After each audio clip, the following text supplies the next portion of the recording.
Well, folks, in today's video, we're going to be seeing if we can get this vintage Rivarossi GG1 running again. I picked this locomotive up a couple of weeks ago off eBay. It was actually in a lot of two. The other one ended up running, but this one didn't. It seemed to have a short circuit of some kind, so yeah, I thought we'd have a go at trying to get it running again. It's shorted, so I don't know exactly what would be causing that, but yeah, I'm sure with a bit of effort we will be able to get this thing running once again, and I'll have my very first Brunswick Green running GG1. Anyway, let's get started. So just to begin here, we're going to set this thing up on the track and see if it does anything different than it did last time. I'm going to suspect that it won't, but you never know. Anyway, let's give it some power here. What's interesting is we don't seem to have a short circuit this time, which is interesting. You're kidding me.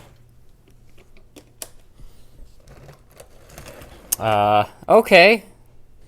Well, I don't know what's going on, but it seems to have just sprung right to life. This thing was completely shorted the last time I tried to run it, and it's running fine. Look at it. Okay, well, I mean, I'm happy it's running. Like, that's great. I don't understand exactly why it wasn't running before and why just jiggling it on the track there caused it to start. But I guess I'm not going to argue with a good thing. It's a runner now. So, yeah, wow. Okay. Well, folks, I guess it just goes to show you that 98% of the time when something's not working, you need to take it apart and fix it. But the other 2% of the time, you can just leave it on your workbench for 2 weeks and it will come right back to life.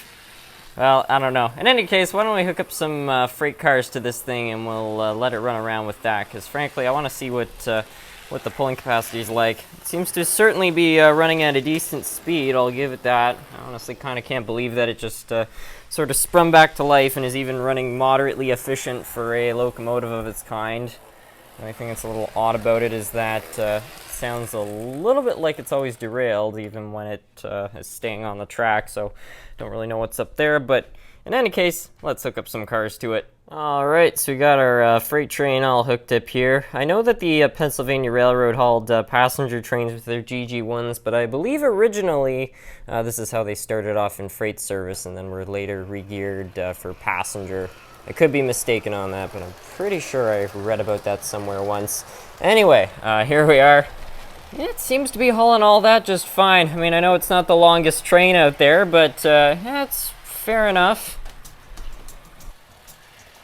Yeah, look at that.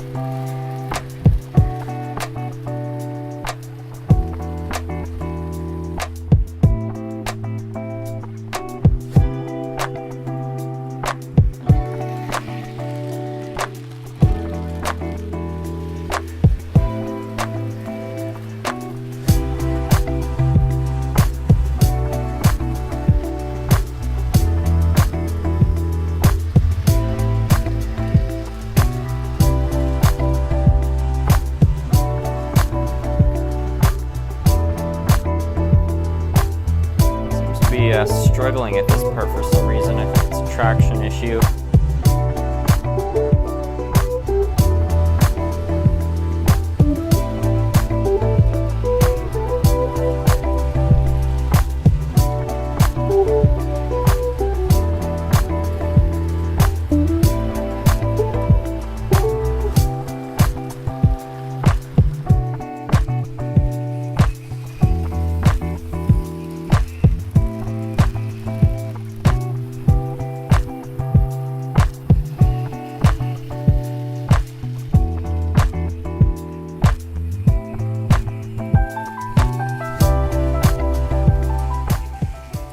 Well, folks, that's going to be it for today's video. I hope you all enjoyed. I am very thrilled that this thing just started working. I really have no idea why, but yeah, like I said earlier, I'm not going to argue with a good thing.